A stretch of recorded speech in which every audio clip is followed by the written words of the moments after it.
ओम नमो भगवते वासुदेवाय। हरे कृष्णा प्यारे बच्चों, इस वीडियो में मैं आगे की सीरीज स्टार्ट कर रहा हूँ, टॉप पाइथन प्रोग्राम्स जिससे आप पाइथन सीख सकते हो। अगर आपने वो प्रोग्राम सारे कर लिए वो मैं करके बताऊंगा यहाँ पर। अभी मैं इस वीडियो में सिर्फ 5 प्रोग्राम्स कवर करूंगा, 5 प्रोग्राम्स ओनली। ये रहा मेरा हाथ, ये रहा 5 प्रोग्राम्स कवर करने वाला हूँ सीधा, क्योंकि पहले मैंने 15 प्रोग्राम्स करा दिए थे। अब 16 से लेकर मैं 20 तक लेके जाऊंगा, फिर उसके बाद 5-5 करके और मैं पार्ट्स में बनाना शुरू बताऊंगा, ताकि और ज़्यादा पार्ट्स बने, ज़्यादा वीडियोस बन जाए। क्योंकि आप लोग फिर बोलोगे सर वीडियो ज़्यादा नहीं बनाते। तो ठीक है, बिना कोई देर करे पहले मैं इंट्रो लोड करता हूँ, फिर आगे हम बढ़ते हैं।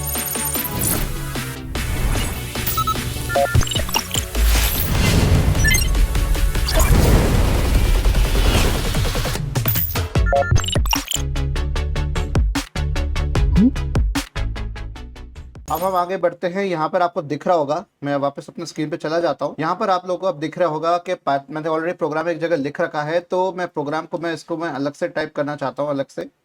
जैसे इस प्राइम इक्वल टू 1, ये प्राइम नंबर का प्रोग्राम है। ठीक है, program to generate first n prime numbers, जो उसका प्रोग्राम है। देखो मैं यहाँ पर for j in range 2, double division by 2 if i percent j equal to 0। ठीक है, अगर अगर j से डिवाइड हो रहा है और वो रिमाइंडर उसका 0 आ रहा है, मतलब पूरी तरह डिविजिबल है, तो क्या करना चाहिए? तो पूछा जाए तो कहा जाए इस प्राइम को आप कर दो 0 और ब्रेक करके बाहर आ जाओ सीधा। और बाहर आके सीधा आपको क्या करना है, बाहर आके यहाँ पर पूछना है सीधा इस प्राइम डबल इक्वल टू 1 और प्रिंट कर दो उस नंबर को कि जो प्राइम नंबर है। ठीक है, और जैसे जैसे प्रिंट करते जाओगे तो उसके काउंट आगे करते जाना, काउंट प्लस इक्वल टू 1। तो काउंट में तो ऊपर 0 देखा था, 2 से स्टार्ट हो रहा है। और इसके बाद चूंकि वाइल लूप है, अब इसमें मेरा आई भी आगे बढ़ता रहेगा। ठीक है, आई को भी बढ़ाना पड़ेगा, तो आई का लूप भी आगे चलेगा, आई भी इंक्रीमेंट होगा, आई प्लस इक्वल टू 1। सिंपल सा छोटा सा प्रोग्राम है। देखो I equal to I plus 1 को मतलब आई प्लस इक्वल टू 1 लिखा, देखो आपको दिख भी रहा होगा दोनों तरफ। अब मैं इसको विजुलाइज करके आपको दिखाता हूँ। अब सीधा पहला काम क्या कर रहा है, पहला चीज मुझसे पूछने का प्रयास कर रहा है। मैं एक ही टर्मिनल पे करूंगा, मैं और पे नहीं करूंगा। मुझसे पूछा क्या कितने नंबर ऑफ प्राइम नंबर्स आपको रिक्वायर्ड है। मुझसे पूछ रहा भाई साहब आपको कितने चाहिए, तो मैंने कहा कि मुझे यार 25 प्राइम नंबर्स मुझे जनरेट करके दो, 25 प्राइम नंबर्स। तो जैसे ही ये कर दिया, अब ये अटक गया है कुछ, इसका मतलब मेरे लूप में कुछ गड़बड़ी हुई है, कुछ मैंने गड़बड़ी की है लूप के अंदर। अब वही मैं चेक करने का प्रयास कर रहा हूँ कि कहाँ गड़बड़ी हुई है लूप के अंदर। मेरे ख्याल से जब आई का लूप मेरा चल रहा है, जे का तो लूप तो चल समझ गया, आई मेरा इंक्रीमेंट होता जा रहा है बार बार, और ये मेरा ज़्यादा हो रहा है। Since Python tutor is not design for this, इसका मतलब 1000 से ऊपर जा रहा है, ये स्टेप्स जा रहे हैं। इसका मतलब मेरा आई का जो है ये गड़बड़ है। और काउंट मेरा प्लस इक्वल टू 1 है। एक बार मैं चेक कर लेता हूँ अपने एंड से एक बार और। तो ये गड़बड़ हो रही है, अभी देखता हूँ मैं। ओके, मैं प्रॉब्लम पता लग गई। एक्चुअल में क्या है, वेबसाइट में प्रॉब्लम है पाइथन ट्यूटर के अंदर। अगर मैं इस सेम प्रोग्राम में अगर मैं 15 से ज़्यादा दे रहा हूँ ना, तो ये इसको लगता है कि 1000 स्टेप्स करने पड़ जाएंगे, और ये बैठ जाता है, ये ज़्यादा स्टेप्स नहीं कर पाता। चूँकि मैंने जुपिटर नोटबुक पे रन करके देखा तो उसमें कोई दिक्कत नहीं आई है, तो ये प्रोग्राम इज़ वर्किंग। पर इसको यहाँ पे चलाने के लिए मैं क्या करना पड़ेगा, मुझे एक चीज़ करनी पड़ेगी। यहाँ पर मुझे चलाने के लिए मुझे बस यहाँ नंबर देना पड़ेगा। नंबर कुछ ऐसा दूंगा मैं, ये और code is running up to 10 seconds. ये थोड़ा अटक जाता है वेबसाइट, दोबारा ट्राई करते हैं। हाँ, अब यहाँ पर मैं नंबर दूंगा 10, सीधा नंबर दूंगा 10 यहाँ पर, और मैं कर दूंगा सबमिट। तो ये आराम से चलेगा, कोई दिक्कत नहीं आएगी। तो मैं क्योंकि 236 स्टेप्स लग रहे हैं इसको करने में, तो इससे ज़्यादा अगर नंबर जनरेट करूंगा तो ज़्यादा स्टेप्स नहीं दिखा पाएगा, ये नहीं करा पाएगा। तो ये इस वेबसाइट की खामी है। 1000 स्टेप्स अगर के करीब टच हो रहा है ना, तो ये ज़्यादा नहीं कर पाता। अब जैसे सिंपल सा क्या है, नंबर हमने दिया 10, ठीक है, काउंट चेक किया, फिर आई इक्वल टू 2 चेक किया, क्योंकि लूप ही है ना, तो 10 टाइम्स काफ़ी ज़्यादा होता जा रहा है। ठीक है, हर बार चेक करेगा, देखो कितनी बार लाइन एग्जीक्यूट होगा, देखते हैं इसको भी। पहले चेक करेगा काउंट मेरा नम से छोटा है कि नहीं। हाँ बिल्कुल है, इस प्राइम ट्रू है। मैंने इसको 1 या 0 ना करके ट्रू और फॉल्स कर दिया, तो उससे थोड़ा ज़्यादा जल्दी हो जाएगा। अगर मैं आई परसेंट टू से हटा के अगर मैं स्क्वायर रूट वाला फंक्शन ले आऊँ, मैथ इंपोर्ट करके स्क्वायर रूट प्लस 1 कर दूँ, तो उससे भी हमारा काम बन जाएगा। मैं वो भी आपको करके दिखाऊंगा थोड़ी देर में। फिर देखिए करना शुरू हो गया, देन उसके बाद फिर गया, क्योंकि नंबर ऑफ स्टेट ज़्यादा हो रहे हैं ना। नॉर्मल प्रोग्राम यही होता है, साइक्लोमेटिक कॉम्प्लेक्सिटी। तो इस प्रोग्राम की साइक्लोमेटिक कॉम्प्लेक्सिटी ज़्यादा है। अगर मैं ज़्यादा नंबर पे लेके जाऊंगा तो ये अटक जाएगा। देखो कितने स्टेप्स हो रहे हैं, देखो स्टेप्स बढ़ते जा रहे हैं, देखो कितने हैं।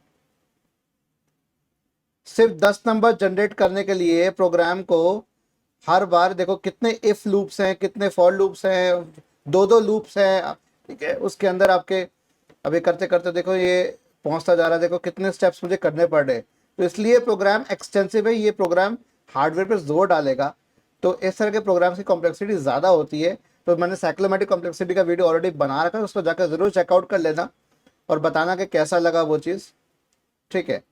देखो मैं यहाँ पर ये भी आपको करके बता ही रहा हूँ, देखो साथ साथ ही ये करते करते इसने मुझे जनरेट कर दिए 10 प्रोग्राम।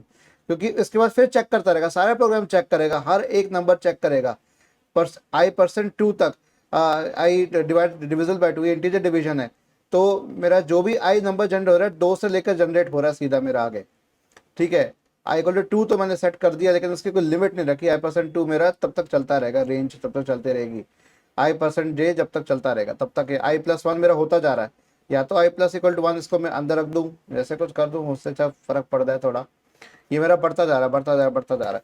तो इस तरीके से 10 नंबर जनरेट करने के बावजूद भी प्रोग्राम मेरा इनएफिशिएंट है, तो इसको प्रोग्राम को मैं ठीक पे करके आपको दिखा दूंगा। चलिए अब दूसरे प्रोग्राम पे चलते हैं, फिलहाल हम इसको भी छोड़ देते हैं। नेक्स्ट प्रोग्राम हमारा जो कह रहा है सिंपल सा, एडिट दिस कोड पे जाता सीधा, और इसको मैं हटाता हूँ यहाँ से।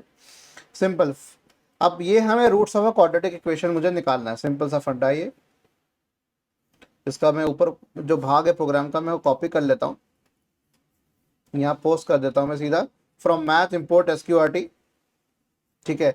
ये मैंने क्यों किया वो भी आपको दिखा देता हूँ। और प्रोग्राम मैंने ये इसको ठीक कर दिया था मैंने, ठीक है।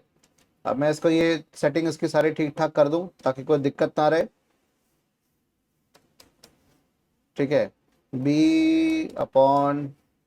ठीक है, 2 × a - b divide by 2 × a, फिर प्रिंट हो जाएगा। प्रिंट होने के बाद आ जाएगा LF अलग रहेगा।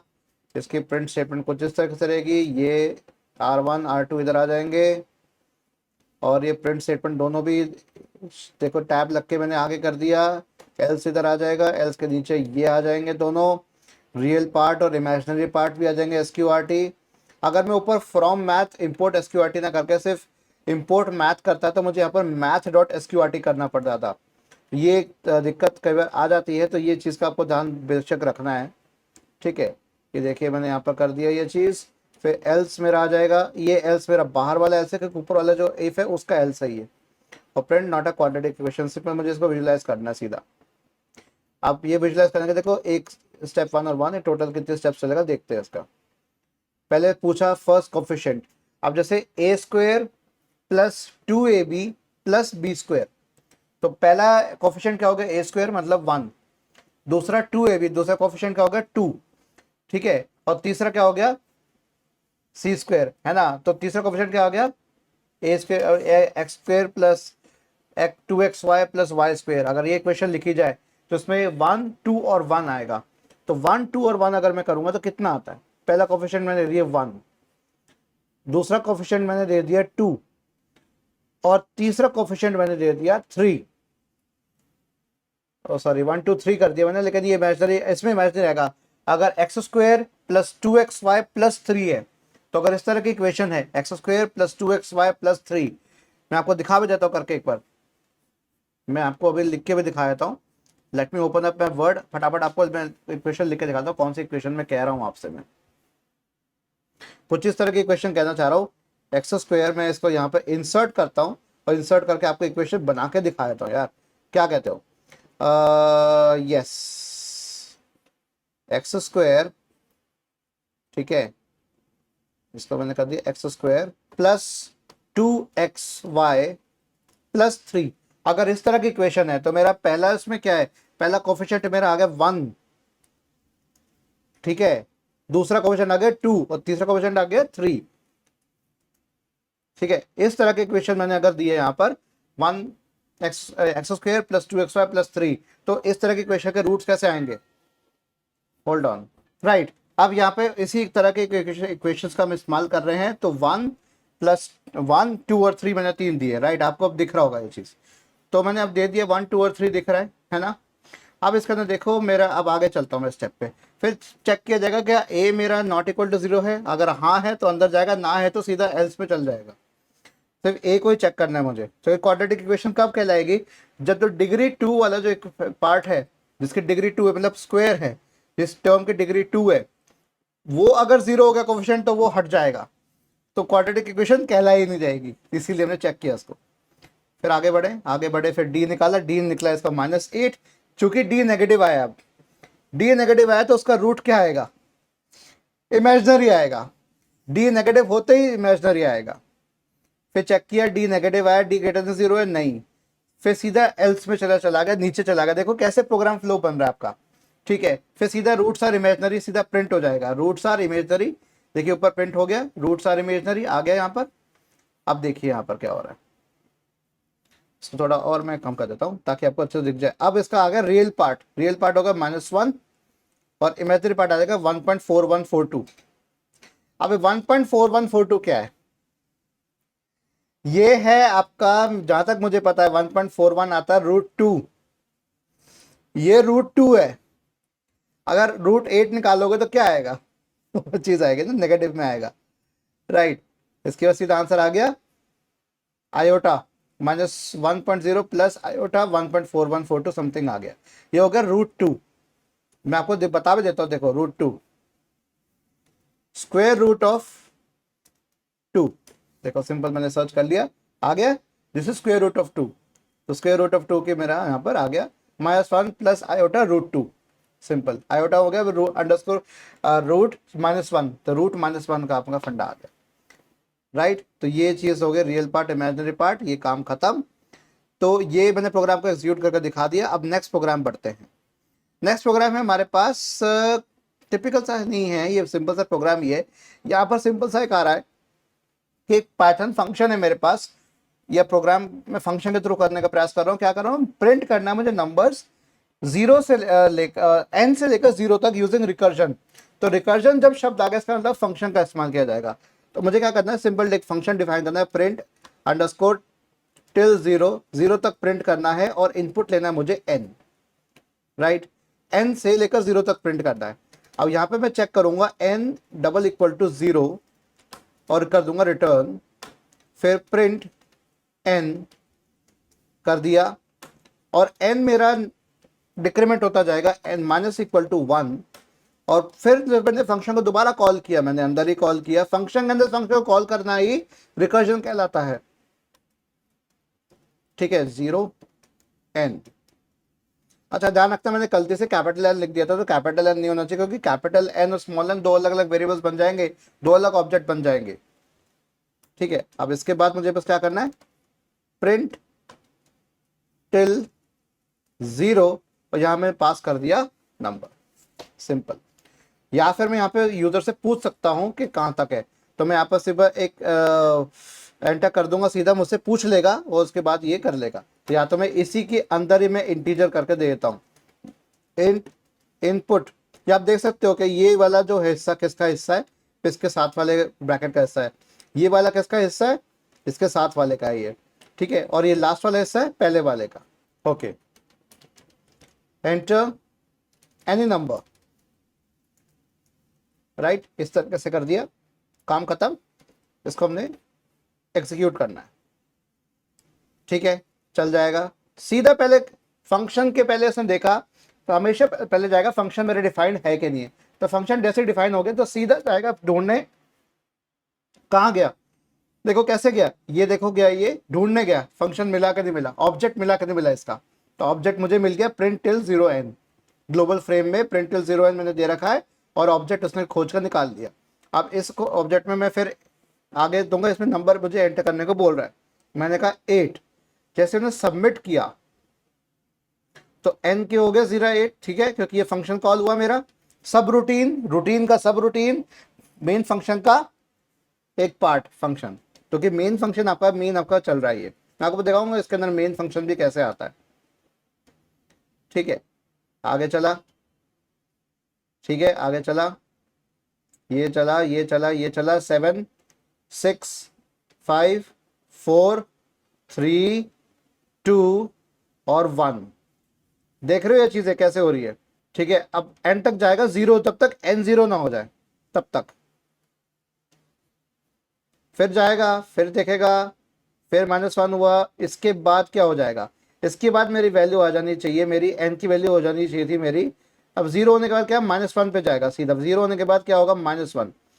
यहाँ लेकिन चेक होगा n मेरा 0 है कि नहीं है, अगर 0 है तो क्या करो, रिटर्न, अब बाहर आ जाओ यहाँ से। जैसे रिटर्न हो जाएगा, अब चेक करें, रिटर्न पे आ गया और सीधा रिटर्न पे वो बाहर आ जाएगा, नन, रिटर्न वैल्यू 0। ठीक है, तो यार रिटर्न मतलब रिटर्न या तो कोई वैल्यू मैंने दी नहीं है, नन कीवर्ड हो गया, क्योंकि रिटर्न 0 करता या रिटर्न में बाहर आ जाता, तो ये या तो मैं इसको यहाँ पे रिटर्न ना देके मैं कर देता एग्जिट, या मैं कह देता ब्रेक, ब्रेक होते इससे बाहर आ जाता। अब यह बाहर आ गया, सीधा रिटर्न कुछ ना देके सीधा बाहर आ गया, नन वैल्यू आ गई और मैं यहाँ पहुंच गया, सीधा यहाँ पर आ गया। ठीक है, इस तरीके से मेरे यहाँ पर 1 से लेकर 8 तक, अनटिल 0 तक यहाँ पर मेरे पास प्रिंट टिल 0 तक के प्रिंट में नंबर्स हो जाएंगे। ये वापस, ये देखो वापस भी रिकोलैप्स हो जाएगा, ये वापस कोलैप्स हो गया ये। ठीक है, अब इसको भी ठीक करने का भी तरीका है कि यहाँ पर जब मैं रिटर्न कर रहा हूँ, तो रिटर्न क्या कर रहा हूँ मैं यहाँ पर, रिटर्न ना करके मुझे सीधा करना ब्रेक, क्योंकि जस्ट जब मेरा 0 तक पहुंच गया तो उसके बाद मुझे दोबारा दिखाने की जरूरत नहीं, सीधा मैं बाहर आ जाऊंगा, मुझे और कुछ नहीं करना। अब बाहर आते ही मुझे सीधा बस एक चीज करनी है यहाँ पर, ठीक है, बाहर आते कुछ नहीं करना। ठीक है, अभी अपने एग्जीक्यूशन देख लेते, चेक कर लेते दोबारा, यहाँ पर ब्रेक आउटसाइड लूप, हाँ ब्रेक को हम ऐसे लिख नहीं सकते, तो रिटर्न कर देंगे, रिटर्न 0, रिटर्न 0 कर दिया हमने सीधा बस, या रिटर्न -1 कर देते हैं, क्योंकि -1 तो मेरा होते ही n इक्वल टू -1 हो जाएगा, सीधा वो गड़बड़ हो जाएगी, सीधी आगे बढ़ेगा ही नहीं।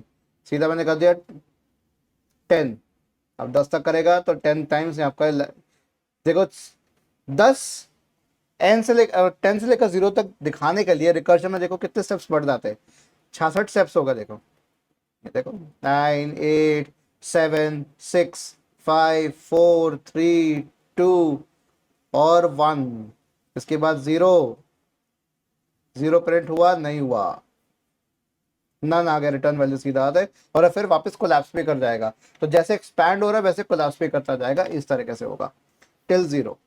ठीक है, अब नेक्स्ट थिंग है, ये तो इस पे एग्जीक्यूट कर रहा है, अगर आप इसको जुपिटर पे करोगे तो कोई दिक्कत नहीं आने वाली। अब नेक्स्ट प्रोग्राम देखते हैं फटाफट। नेक्स्ट प्रोग्राम हमारे पास है अगेन रिकर्जन का यूज करके मुझे फैक्टोरियल निकालना है, ये बेसिक से बेसिक प्रोग्राम आता है आपका। तो def fact n if n double equals to 1, मतलब अगर n मेरा f बराबर है तो f मेरा एक वेरिएबल है उसको कर दो 1, एल्स f में क्या आ जाएगा, n टाइम्स फैक्ट n-1, तो हर बार मेरे n-1 होते n से मल्टीप्लाई होता जाएगा और f मेरा चेंज होता जाएगा हर बार। और इसके बाद आके हमने लिख दिया रिटर्न f, सिंपल।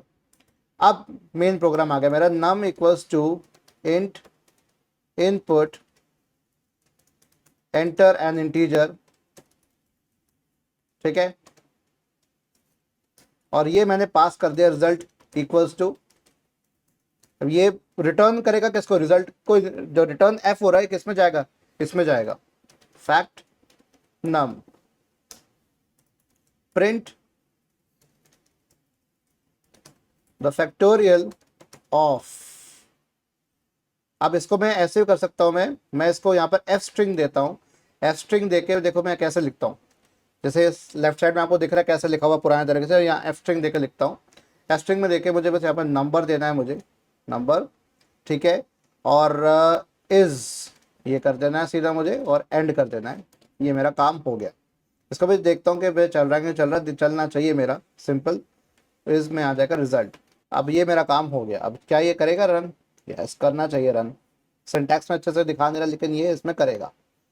तो यहाँ पे सीधा पहले तो ये सीधा डेफ फैक्ट हुआ, सीधा नीचे गया, ठीक है, फैक्ट पहले फंक्शन बन गया, function is also an object, Python में हर एक चीज एक ऑब्जेक्ट होती है, देखो यहाँ पर आपको पता लग गया function is also an object. तो यहाँ मैं इंटीजर एंटर कर दिया, सपोज कर मुझे 5 फैक्टोरियल निकालना है, 5 फैक्टोरियल होता है 120, तो निकलेगा आंसर, सीधा नम 5 दिया सीधा, इसके बाद गया फैक्ट पे गया, फिर n इक्वल टू 5 हुआ उसके लिए चला, फिर फैक्ट मेरा 4 n इक्वल टू 4 हुआ, फिर f मेरी वैल्यू चेंज होती जाएगी धीरे धीरे, मेरी f को ये दिखा नहीं रहा है, ये एंड में दिखाएगा, f को नहीं शो करेगा, ये एंड में दिखाएगा जब मेरा पूरा काम खत्म हो जाएगा, ये फैक्ट की वजह दिखाता रहेगा, और एफ को नहीं दिखाएगा सीधा, एफ मेरा सीधा आंसर मेरा आ जाना चाहिए, एफ इक्वल्स टू 1 जैसे आ गया, इसके बाद सीधा मेरा आंसर आ जाना चाहिए। रिटर्न कर दे, हाँ रिटर्न करके आएगा, वापस करते करते आएगा वापस, एफ इक्वल्स टू 120। अब ये वापस लेता जाएगा क्योंकि फंक्शन जितनी बार कॉल किया जा रहा है उतनी बार रिटर्न भी होता जाएगा अपने आप ही,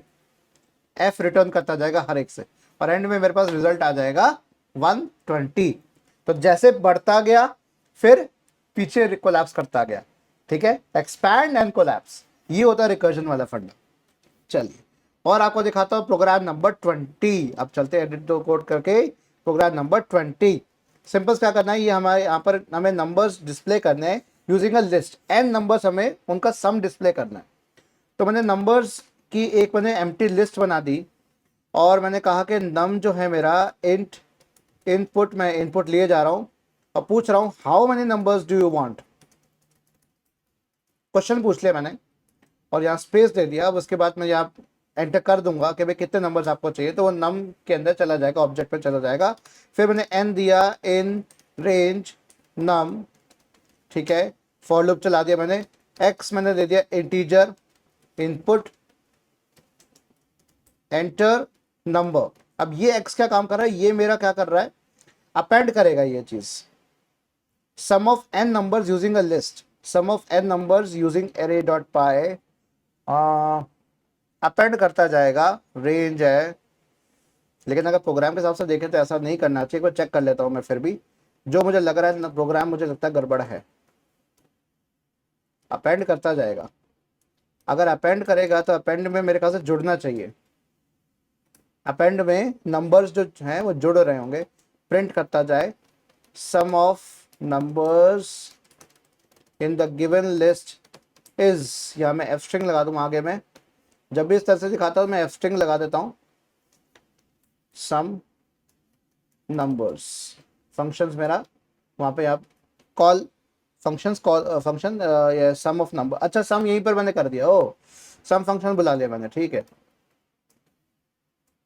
सम फंक्शन बुला दिया और मेरा काम भी खत्म हो गया, सम ऑफ नंबर्स मेरा डायरेक्ट आ गया। अपेंड करता जाए, ठीक है, जैसे जैसे अपेंड करता जा रहा है और ये करता जा रहा है, ये हमने, अच्छा ठीक है, हर एक जो इंटीजर नंबर हमारा आता जा रहा है, नंबर्स वो नंबर्स वाली लिस्ट के अंदर एंटर होता जा रहा है, और जैसे एंटर होता जाएगा तो हमें दिखा भी देगा, ठीक है। तो मैं एक बार और दिखा दूं कि प्रिंट वो भी कर दूं मैं, F the list numbers list is, यहाँ पे आ जाएगा एक्स नंबर्स, ठीक है, और उसको ऐसे स्ट्रिंग मैंने पास कर दिया सम निकालने के लिए उसको, सिंपल सा, क्योंकि उसमें सीक्वेंस चाहिए होती है, तो जिसको हम यहाँ पे विजुलाइज कर देते हैं, राइट। पहले नंबर्स बना, ठीक है, नंबर्स एम्प्टी लिस्ट क्या बनी, एम्प्टी लिस्ट बन गई, कितने चाहिए मुझे numbers, how many numbers do I want, मैं चाहता हूँ 6 नंबर्स में एंटर करना चाहता हूँ, 6 नंबर्स एंटर करना चाहता हूँ। जैसे नम 6 दिया फिर एक एक करके मुझसे नंबर पूछना शुरू कर, एन इक्वल टू 0 पे मैं क्या नंबर देना चाहता हूँ, सपोज करें मैंने दिया 7, सबमिट।